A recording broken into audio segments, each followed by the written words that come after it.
Welcome to the Long Thread podcast about spinning, stitching, and weaving by hand. The podcast is presented by Long Thread Media, publishers of Handwoven, Piecework, Spinoff, and Little Looms magazines. Find us online at longthreadmedia.com. This episode is sponsored by Trainway Silks. You'll find the largest variety of silk spinning fibers, silk yarn, and silk threads and ribbons at trainwaysilks.com. Choose from a rainbow of hand-dyed colors. Love natural? Their array of wild silk and silk blends provide choices beyond white. Trainway Silks, where superior quality and customer service are guaranteed. I'm your host, Long Thread Media co-founder Ann Merrow. For Melvenea Hodges, fiber arts are a creative outlet, but so much more. She strives to honor, preserve, and practice a fiber arts heritage. Listening to her is an infusion of creative energy and a release from the worry and guilt that many of us put on our textile energy. So Melvenea, I know that you spin and weave and knit, but when I think about your work, the first thing I really think about is cotton. Can you tell me how you got started working with cotton? Well, I got started working with cotton a lot like I got started spinning wool. It started with wanting to work with more fibers that are natural and create beautiful yarn. And so I acquired some and then I started. Cotton happened a little differently than wool, though, because just like most people who start spinning with wool, I struggled. And what happens when you struggle? Well, sometimes you stop for a while. And with me, that's what happened. I put it away, forgot about it. But then one day I was visiting a weaving store. And outside of that weaving store, I spied a peculiar plant. And upon closer look, I realized that that plant was a cotton plant. Now, I had never seen a cotton plant in person. And so I was extremely excited. I live in northern Indiana. This just doesn't happen. It's not supposed to be here. So I went inside, and when I talked to the shop owner, she said, yeah, it's cotton. I bought it at a festival, and it's growing just fine. Here, take a bowl. And so that's how I acquired actually a natural, uncombed, unprocessed cotton. And because I had received this gift, that inspired me to go back to it. And so what I did, I took this one precious bowl, and it was brown cotton, which was another thing. I'd never seen brown cotton before. I didn't know it grew in all the different colors. I hadn't really put a whole lot of thought into it. But I got a spindle, and I spun it very slowly and very finely and was successful. And this was a shock because when I tried cotton spinning before, I was using a sliver, and it was a comb sliver. So it was very smooth, very difficult for me to draft. But I realized that the way I was spinning was causing the trouble. But then also it helps to have some crimp in it, some of the natural crimp to help you spin. And so from there, I was so intrigued. I was like, well, I have cracked the code, because I think a lot of us want to spin cotton, but we don't know how to spin cotton. It makes so much sense for our life. I mean, the things that we wear and love are made from cotton. However, in order to spin it, you really do have to do something different than what you would do spinning wool. And so that kind of set me on a journey, a rediscovery journey. And when I say rediscovery journey, I had to totally revisit why I want to know more and why I want to get more cotton and why I want to spin more cotton. And so from there, I sought to find cotton that was handpicked with the seeds, because knowing now that I can grow it where I live, I wanted to be able to do that. And then I also knew that, okay, I'm not successful at spinning sliver, but if it's handpicked and still has its crimp, it's going to spin just like cashmere and be so luxurious and fun and all of those wonderful things that you get from spinning cotton. So that one year from that one bowl, I was able to get 21 seeds. And so the following year, those seeds would be planted in my backyard. I live on a city lot, by the way, so no experience growing things. I literally have a little square that I dug up in my backyard, and I put those seeds out. And what do you know? That first year, I actually got a crop of cotton and I was able to spin it. I carded it and then spun it. It wasn't enough, obviously. It wasn't a very large crop, but it was enough to give me that power, that sense of power in that I can want something and take raw material and create that power to grow something and use it. And so that's kind of been the driving force. As a Black American, I have always had kind of a complicated relationship. And I don't even know if I would call it a relationship because living in Northern Indiana, it's not like you're not going to see it growing anywhere. You're only going to hear from your elders and people who were from a time period where maybe, they still had family, or most people from my grandparents' generation lived in the South. They worked on farms. In some cases, they did pick cotton. And so they have a relationship that's more so, it's drudgery, it's work, it's, something that's necessary to do to survive, that kind of thing. And not necessarily that connection that you would have, that powerful connection where it goes, okay, I've got this raw material that I can create something that I love and cherish with. So I kind of had to reach back, but in a different way. I had to reach back, reach back with a sense of power, that this fiber means more so than sustenance. It's actually something that I can create my own personal cultural artifacts with. But from there, it was just me finding as many sources as I could to get this cotton. And really, I only found one. Really, there's a farmer in North Carolina that will sell small quantities of hand-picked. And so I bought some of that and I ginned it. Even that process, people talk about, oh, ginning is so tedious and so hard. But when you just got a pound and you're creating for yourself, you don't even realize you're spending 8 hours to gin seeds from 1 pound of cotton. You're just enjoying it because you're doing it for you. It's power. I am going to create for me. So it's a very enriching experience. I love that combination of what you're saying about power and perseverance and having that turn into joy. Yes. Because it's not just that you also like it. Yeah. And I didn't know I would get that. I enjoy spinning wool. I had spun wool probably for a good 6-7 years before I even attempted to spin cotton. And so I enjoyed that, but spinning cotton is different. It's a whole different thing. Like when I spin wool, I can have my e-reader up, I can read a story, I can watch TV, I'll hold a conversation. When I spin cotton, I forget everything, especially if I'm spinning it on a spindle. If I'm sitting on the floor with my back against the wall and I'm spinning cotton, I can forget to drink whatever tea, whatever. It just has this way of unraveling whatever's in your mind. There's something different about it. And I think we experience that so rarely in this time when there's so many unnatural distractions happening. I live in a city or an urban environment, so there's always sounds and noise and movement. And then not only that, we have our devices that distract us. They're pinging and dinging and all that. But cotton will shut all of that off. If you sit down and put your back against the wall and get going, you're literally watching that twist, because that's one difference between spinning wool and spinning cotton. When you spin cotton, you're allowing that twist to go into the fiber, and at just the right moment, you're pulling back. That's different than spinning wool. And so there's a certain amount of concentration that's happening there. And it really will refocus you and transport you to that place. I haven't found anything else that can do that.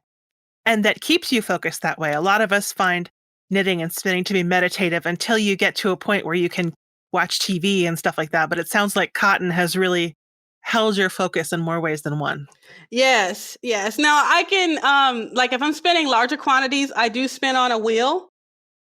And that in itself is a different experience. When you spin on a spindle, you fuss over every little inch of that fiber. So there's a lot more care and focus. When I spin on the wheel, I'm more likely to think about what I'm going to do next. But spindle spinning cotton is a whole different story. I would highly recommend anybody who's looking to wind their day down. If your life's whirlwind is whirling too fast, get yourself a spindle and get going on it. So do you still only spin hand-picked cotton, or have you started experimenting with combed cotton as well now that you're more comfortable with the fiber? Well, I have started spinning with certain combed fiber. So preparation does matter. And there is one company that produces a sliver just for hand spinners. And this sliver it's a comb prep, but it still leaves some of the texture in the fiber and it spins like butter. So I do use that and I'm able to get several different colors. I can get green and I can get natural brown. There's a darker brown color, has more of a brownish red. So yes, there is some out there now where it's wonderful to spin.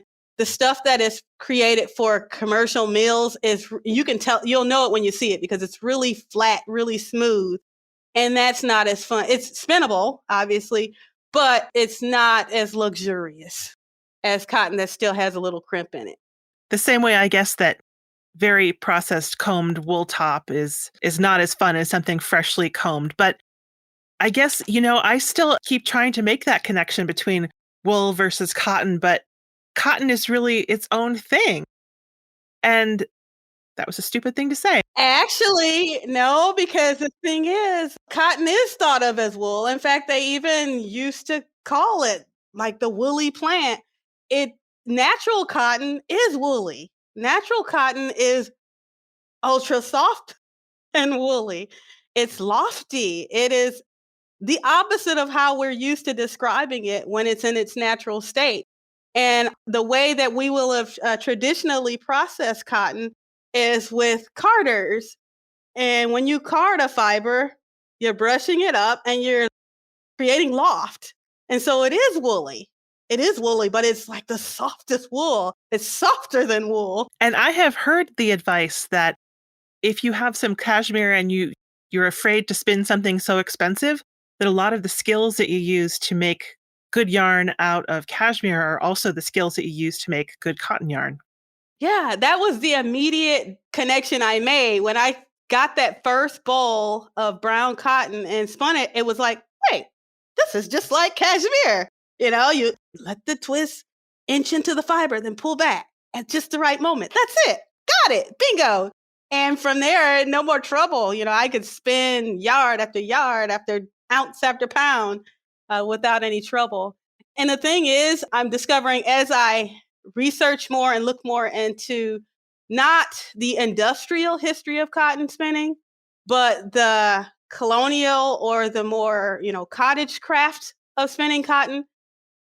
That's kind of how it worked. You would hand pick, hand gin the seeds out of the cotton. You'd card it on your carders, create little rollags, and you would spin it. They would spin it on a grape wheel. But yeah, and you would just spin yard after yard, pound after pound, and they would make whole coverlets this way. The ground weave would be hand spun cotton singles. So there was like a whole world, a whole culture, a whole tradition of hand spinning cotton before the industrial narrative that we all have grown to know came about. Pre Civil War, we weren't importing all of the thread. We were hand spinning. And so we would create things not because it was profitable and we could sell it for a whole lot of money, but because we could do it. We had the power to create with our natural resources. But then also we wanted to make something that was beautiful and that we loved. And things just had so much more meaning. The minute you put a price tag on something, I think it depreciates, especially something that was handmade. I mean, you can't really put a dollar sign on life energy. Life energy is a non-renewable resource. I think we forget that with industrialization. Our life energy is a non-renewable resource. it is priceless. So if somebody spends hours, weeks, months spinning the yarn to weave into a cloth for you, that is love. That is priceless. Now, you mentioned that the first cotton boll that somebody gave you was brown cotton. One of the things that industry does is it tends to standardize to, white cotton. But you've mentioned that you've gotten cottons of all different colors. Have you tried growing different colors of cotton? I have. I grow every seed I can get my hands on. And because I'm not a real gardener, I plant all of my seeds in the same area and they cross pollinate and things happen. But so far, I've grown green and I've grown, of course, the brown and I've grown white. And then all the betweens that happen when you allow cotton to grow together and cross pollinate. And I don't even realize it sometimes. It looks like, oh, this is white. But then when sometimes I'll simmer it in baking soda to kind of intensify the color and realize, oh, wait, there's a tinge of green happening here, or this looks more olivey. So I've been getting new colors there. I do know that there are so many more shades and variations of cotton colors out there, but we don't really have access to those because of industrialization. A lot of those seeds are probably locked away or, forbidden somewhere or lost.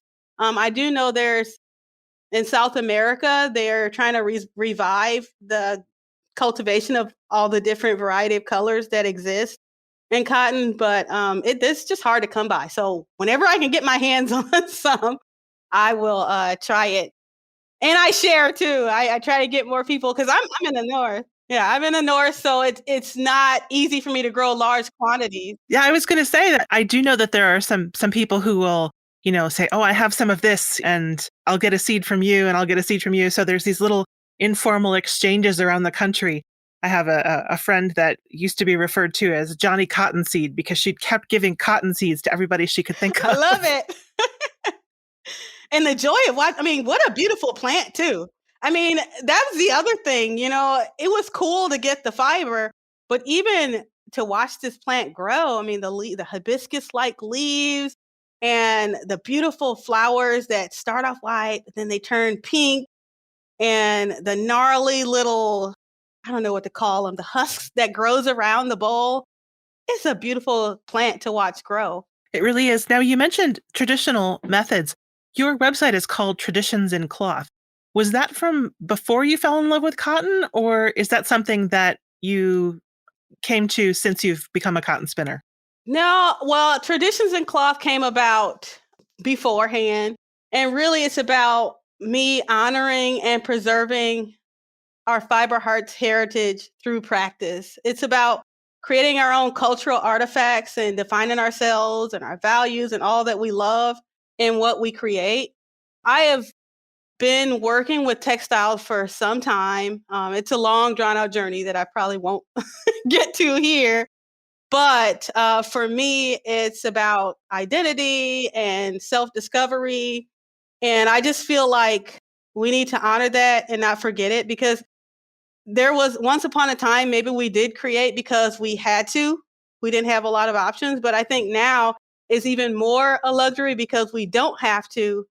But it's important that we do it because we have the power to create and we've been gifted that. It's inherent in us.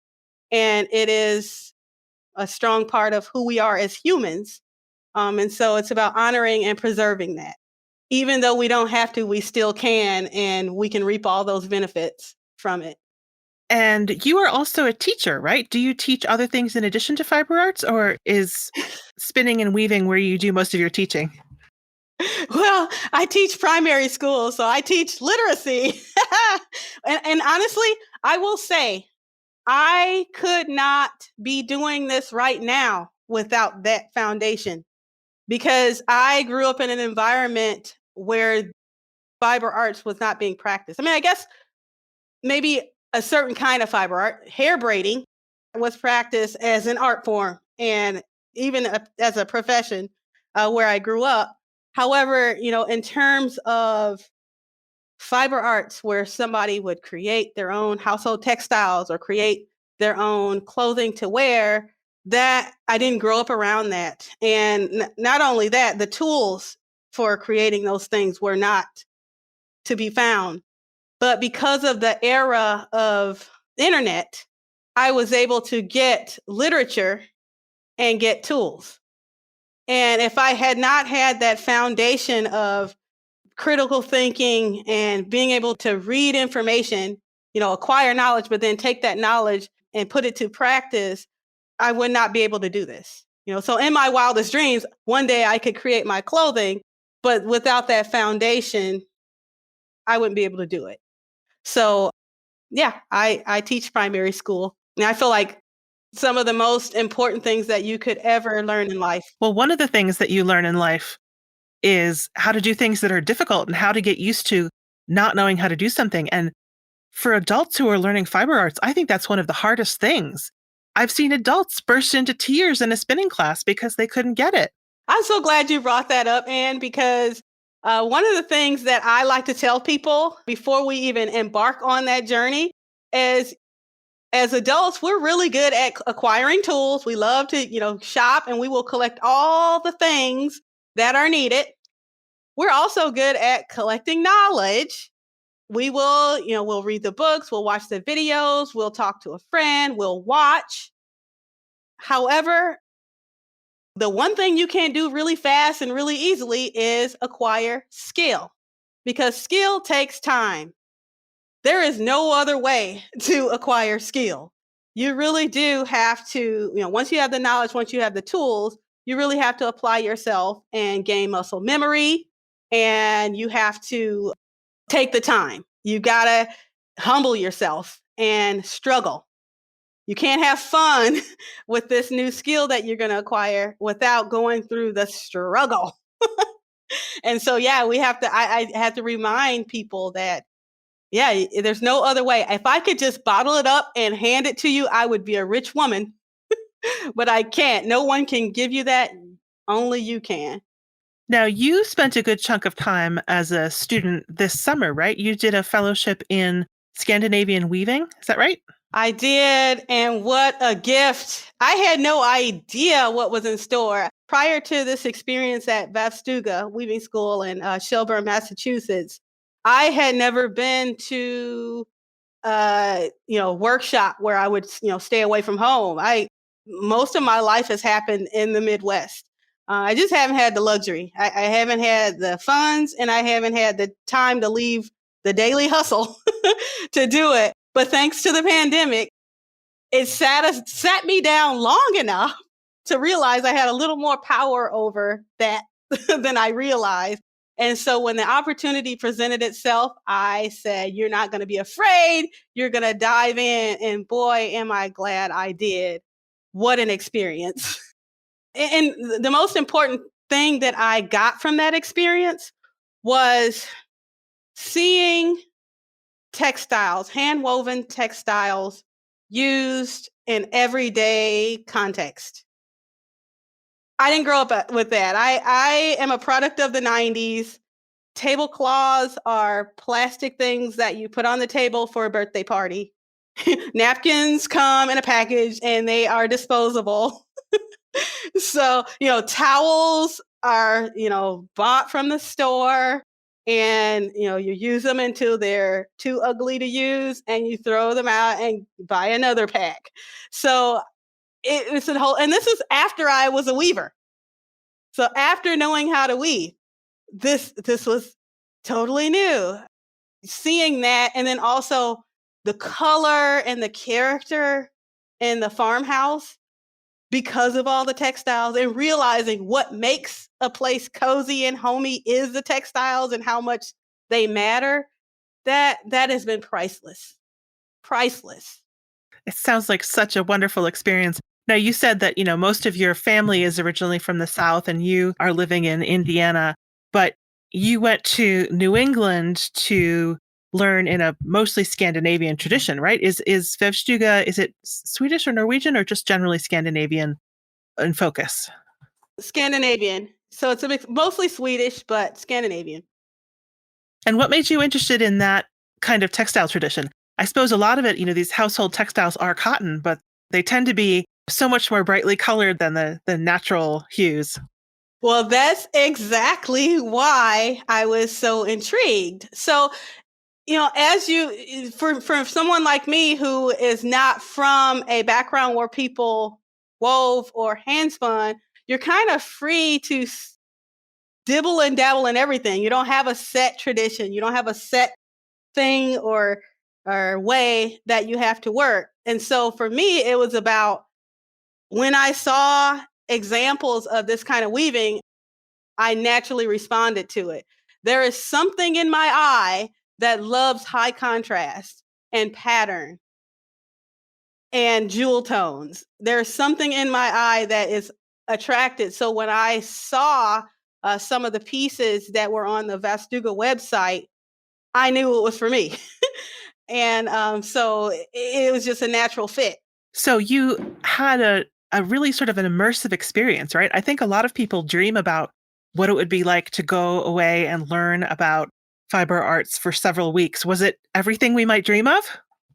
Yes, especially for me. And I didn't realize I grew up in the township, and I am just recently, as an adult, moving into the city limits. I thought I had been exposed to nature, but apparently I hadn't. Once I got there, the landscape was so beautiful and so foreign. I mean, the bugs, but then also the botanicals and things that come with that, it was an enchanted place. It was something else. In fact, I will tell you, I stayed in the little cabin on the hill at Vavstuga, and I remember for the first couple of days waking up to water, and it would just bring me to tears because you have the sounds that you're used to hearing. I'm used to birds. I'm used to an insect buzzing by here and there in the summer, but running water was new, and it just affected me so deeply. It was a beautiful thing. I have to say, I grew up in the country, but if I woke up to running water, my first thought would be that a pipe burst. I would be terrified. Yeah.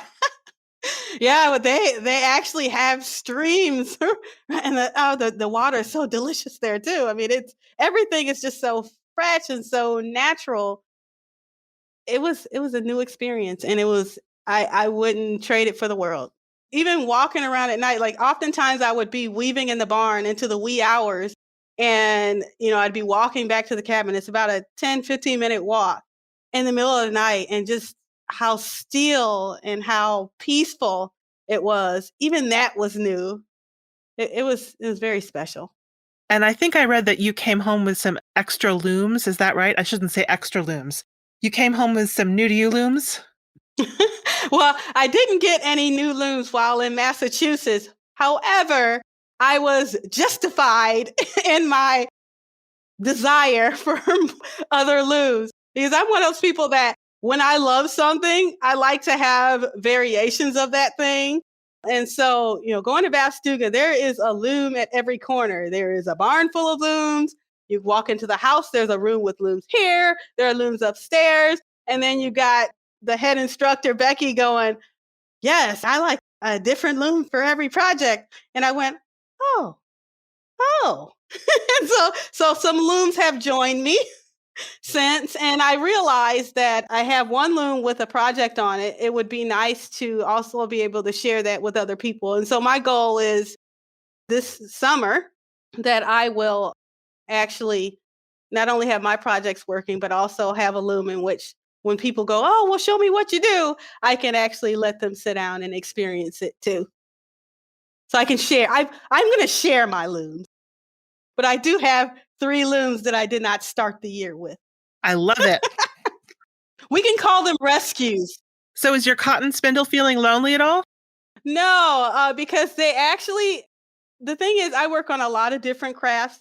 I sew, I print, I embroider, I weave, but they don't happen all at once. They usually happen in seasons, and they happen based upon my natural inspiration or instinct. As far as spinning goes, spinning is something that I do year round, and there are set times for it. So in the morning, every morning I spin. It's completely separate from weaving. I spin if I'm, spinning for a project, but I also spin when I have nothing else going on. I just spin just because. So it doesn't really overlap. I'm always spinning. In fact, right now I am on a very special project in spinning. What's that? I am spinning for my first hand spun coverlet. Wow. Yeah, and really the amount of yarn that I'm spinning that's not unusual because again, I'm spinning all the time, but to spin so much yarn for one project is new, but it doesn't feel any different. I've already got all the wool spun for the pattern width. It's going to be an overshot coverlet. So I got about 2 pounds spun for the pattern, and then I'm going to hand spin the cotton singles for the warp. But it's gone fast. It's only been 22 days. I thought it would take me longer. A couple hours in the morning, but it's getting done. It's happening. And I'm getting a lot of thinking and planning done too as I go. I've heard of somebody refer to that as being like your daily practice, or she was talking about her studio practice and the way it really becomes part of your life and your creative journey to do something every day. I would definitely agree with that. I often tell people it's a meditation. Not that I'm probably that kind of person because I'm usually someone who's kind of all over the place. The whirlwind of life tends to spin me around with it. However, having that grounding helps helps me organize the disorganized mind. So I do need that, especially when things are challenging. I think about rough patches in my life that I've passed through, and sometimes they pass fast and sometimes they pass slowly. But having spinning, when you are too tired to do anything else, when you have thought too many thoughts already and you can't think anymore, spinning is something that you can do, and it actually helps. It actually restores you instead of depletes. That's true. Well, and I love the way you talk about doing things in different seasons. I sometimes feel like I'm neglecting one of my hobbies or crafts if I don't follow it, but then that makes me feel guilty as opposed to powerful. It really is season. And I think it's always been that because once we take away the element of I am creating for some kind of purpose and just accept that creating is a natural part of being and that it is inherent in us, then you can get away from that because it doesn't always have to be about a goal. And so once you throw that away, you do it because you feel like it. You're going to feel like adding a little paint to one of your tools. You're going to feel like adding a little embroidery to a project that you're sewing. You're going to do it according to the heart. And so with that, you don't have to worry about some kind of schedule or production or heaven forbid if you got to sell something. You're just doing it because you love to and because you need to. I was going to say, speaking of having to sell something, you have been in several craft shows, right? Do you want to keep doing that? Yeah, I am. And the reason why I'm going to keep doing it because I create a lot. And because I create things because I love to and because I feel enhances my well-being, there's a lot of stuff. And so it is important for me to share, not only share like the tools that I sell and the supplies that I sell in order to help other people experience what I'm experiencing, but then also if I get into a mode and make 22 scarves that are, hand spun, hand woven, yeah, I'm going to keep some. However, come on, I need to share some of those. They can pile up, and they have. I have quite the collection. I can wear a new one every day if I needed to. So no, if you see something on my website to sell, it's because I loved it and enjoyed it, but I have a surplus and I want to share with you. One of the things I've noticed that you have on your site, and we've actually featured them in several of our magazines, is not something I think of as a fiber art. You make these amazing hand-painted earrings, but they often have fiber arts themes. How did you get started doing that? It just happened. So I one day got a package of shapes from the craft store. And of course, I like natural things. So it was nothing for me to wear wooden earrings just plain. But then I thought, once I start loving something, then I want to embellish it. And then I start to paint, and then I paint whatever is in my mood. So a lot of times it will be, obviously I love fiber arts. So I'm gonna paint fiber arts things, but then I also love botanicals and plants and insects. And so you'll see that in a lot of the stuff on my site too. And it's really just me getting into a mode. I have a pack of shapes and I feel like painting. And so then they build up and then I offer them. How long have you been into fiber arts? Fiber arts as we know it, I was probably 15 or 16 years old. However, my grandmother was an accomplished seamstress, and that was kind of what she was known for and celebrated for.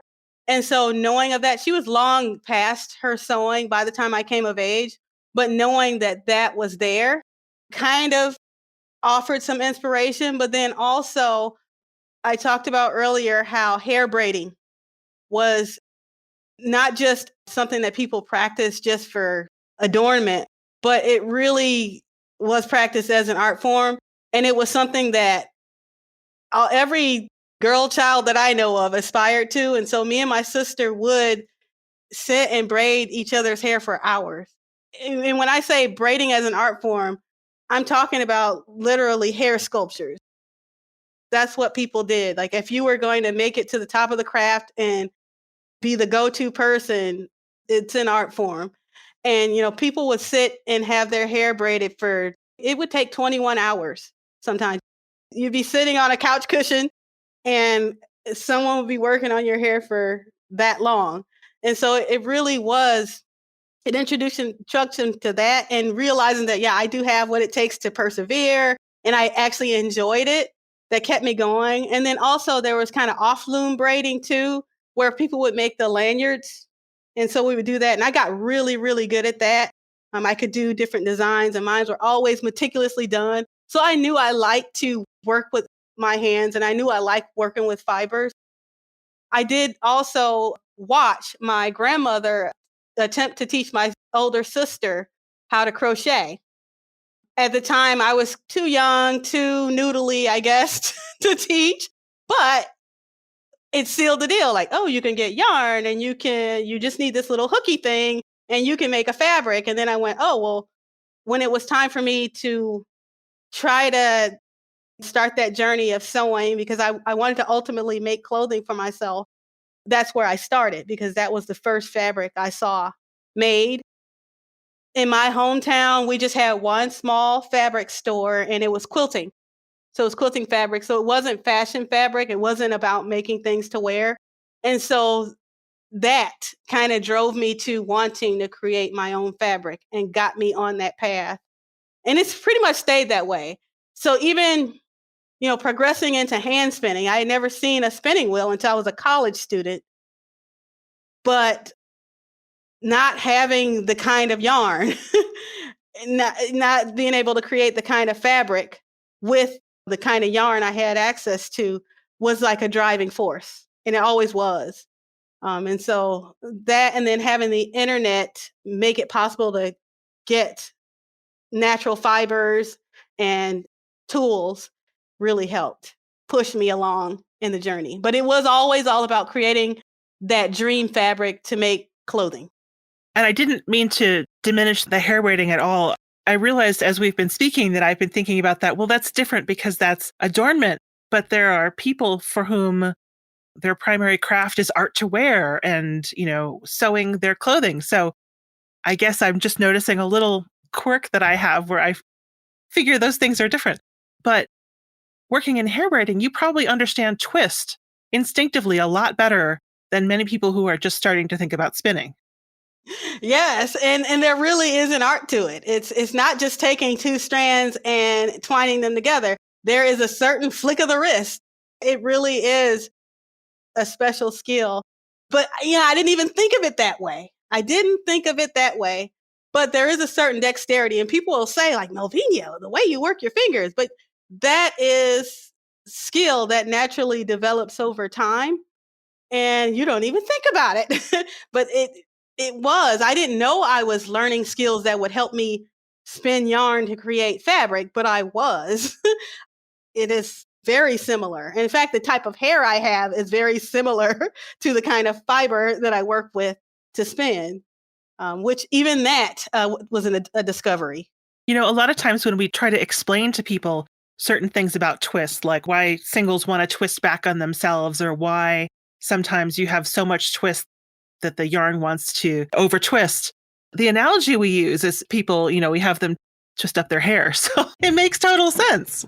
Yep, it's very similar. The process, I mean, if you to start a hairstyle, it happens, it's just the same way. You wash your hair, we call it brushing, but you card it. You have to fluff it up, get the texture right, the sectioning, or all of it is very, very similar. It's very similar in the process. Somebody that I spoke with who was a guest on season 3, Amy D. McKnight, is a weaver, and she did a lot of work on small looms and was just completely immersed in it. And then for a while, she didn't post anything. And she came back and said, I didn't know how to post about this, but I really have sort of lost my weaving, I'm going to say mojo, but her weaving passion. And right now, what she's really into is hairstyling, microlocks and things like that. So that's sort of where her new passion is. So instead of sampling from a bunch of different crafts, she found herself completely turned to this new interest. And so I thought I was sort of proud of her for, falling in love with a new craft.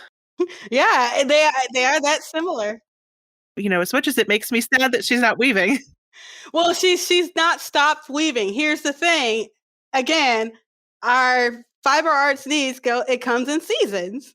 So yeah, she is not weaving that right now. She is weaving something else at the moment. But it's still there. It doesn't go away. And that was the thing about, braiding hair. It's been a long time since I've done that. However, that same skill, that same process is happening. It's just not happening in that way. And yeah, it's not gone. And I always tell people, never get rid of your tools. It's been 2 years since I've used this. No. So that season has passed. That season will come back. And a lot of it does happen, where people will get rid of their spinning wheel and then they're like, oh, I really want to spin. So yeah, just know that it happens in seasons. I think for some people, if you let it go easily, it can come back easily, as opposed to hanging on and then being dragged back to it. But there's a certain joyfulness in what you're saying about just moving on as your interests are. Oh yeah, I need to learn that then. Yeah, I have a hard time, especially any fiber arts, anything. It's hard to let it go. So you mentioned you're in the middle of spinning for a coverlet. What other sorts of projects do you have in mind? Do you have a cotton crop that you're going to plant this year? Oh, I plant every year. Some years are more successful than others. This year I'm excited because I have a new color of cotton that I get to try. It's a rusty red, kind of a brownish rusty color. But I get to try that for the first time. So I'm always looking forward to it.